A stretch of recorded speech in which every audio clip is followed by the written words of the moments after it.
آج کے سیشن میں ہمارا ٹاپک ہے وقت، ٹائم۔ وقت کو ہم کیسے ڈیفائن کر سکتے ہیں؟ ابن اسید کا قول ہے، وقت زمانے کی ایک معروف و مشہور مقدار کا نام ہے، یعنی انسان کے دنیا میں زندہ رہنے کے عرصے کو وقت کہا جاتا ہے۔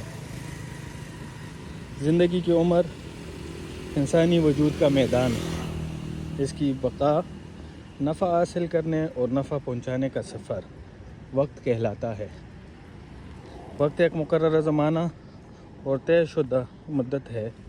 یہ زمانے کی وہ مقدار ہے جو انسان کو میسر کی گئی ہے، جسے گزارنے کے بعد وہ دار بقا یعنی آخرت کے گھر کی طرف کوچ کر جائے گا، اور پھر وہاں اس سے اس کی پوچھ بھی ہوگی۔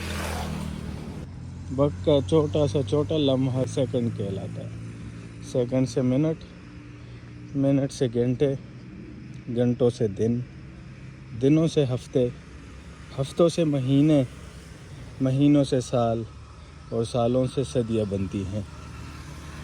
صدیاں خیر بھی ہوتی ہیں اور شر بھی۔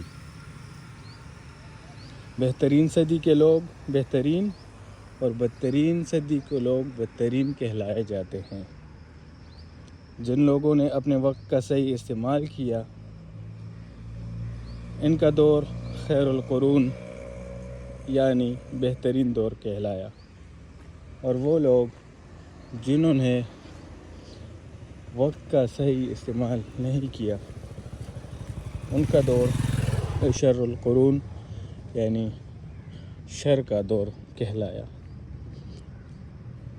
جو خیر کے دور میں پائے گئے ان کو خیر البریہ یعنی بہترین مخلوق، اور جو برے وقت میں یعنی صدی میں ٹھہرے وہ شر البریہ قرار پائے۔ ایک چیز اٹل ہے کہ جب تک اچھے لوگ دنیا میں موجود ہیں تو قیامت برپا نہیں ہوگی۔ کئی مفہوم اس بات کی گواہی دیتے ہیں۔ قیامت بھی اس وقت قائم ہوگی جب وقت کا صحیح استعمال کرنے والے لوگ دنیا سے رخصت ہو جائیں گے اور وقت کا غلط استعمال کرنے والے لوگ باقی رہ جائیں گے۔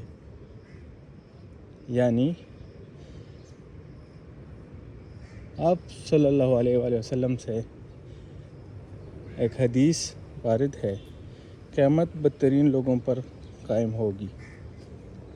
وقت کے صحیح استعمال کی اہمیت کا اندازہ اس بات سے بخوبی لگایا جا سکتا ہے کہ جب اللہ تعالیٰ نے حضرت آدم علیہ السلام کو زمین پر اتارا تو یہ بھی فرمایا کہ تمہارے لیے زمین ایک مقررہ وقت تک قرار گاہ اور فائدہ اٹھانے کی جگہ ہے۔ اس میں اشارہ یہ تھا کہ زندگی کی مدت لامحدود نہیں بلکہ محدود ہے۔ جس نے بھی اس مدت کا صحیح استعمال کیا اس نے اپنی دنیا اور آخرت سنوار لی، اور جس نے اس کا صحیح استعمال نہ کیا وہ دنیا اور آخرت میں خسارہ پانے والے بنے۔ کارخانہ قدرت میں وقت کے بہترین استعمال کے لیے خالق کائنات نے اپنے تمام قسم کی عبادات کو وقت کے بندھن سے باندھ دیا ہے۔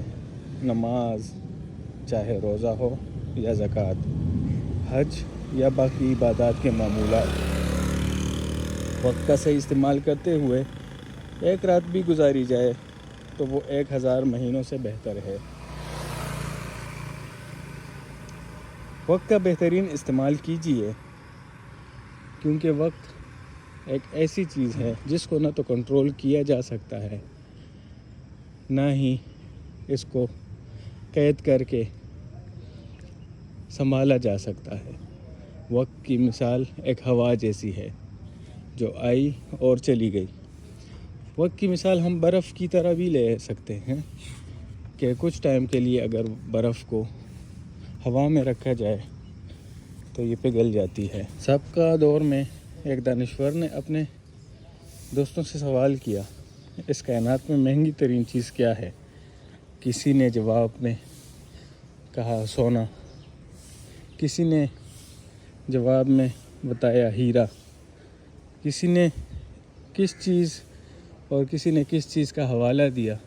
العرض یہ کہ اتنی باتیں تھیں، جتنے منہ اتنی باتیں، لیکن دانشور کو کسی کا جواب پسند نہیں آیا، اور آخر میں انہوں نے خود جواب یہ دیا کہ وقت کا بہترین استعمال، جس پر سب نے ان سے اتفاق کیا. حضرت ابراہیم علیہ السلام کے صحیفوں میں یہ بات بھی واضح ہے. انہوں نے عقل مند کا وقت 4 گھڑیوں میں تقسیم کیا ہے. نمبر 1، وہ گھڑی جس میں وہ اپنے رب سے سرگوشیاں کرے. نمبر 2، وہ گھڑی جس میں وہ اپنے نفس کا محاسبہ کرے. نمبر 3، وہ گھڑی جس میں اللہ تعالیٰ کی مخلوق پر غور و فکر کرے. نمبر 4، وہ گھڑی جس میں اپنے نفس کی ضروریات پوری کرے، مثلاً کھانا پینا، زندگی کے دیگر امور. تو کیا ہم ان 4 گھڑیوں کو مد نظر رکھ کے زندگی گزار رہے ہیں؟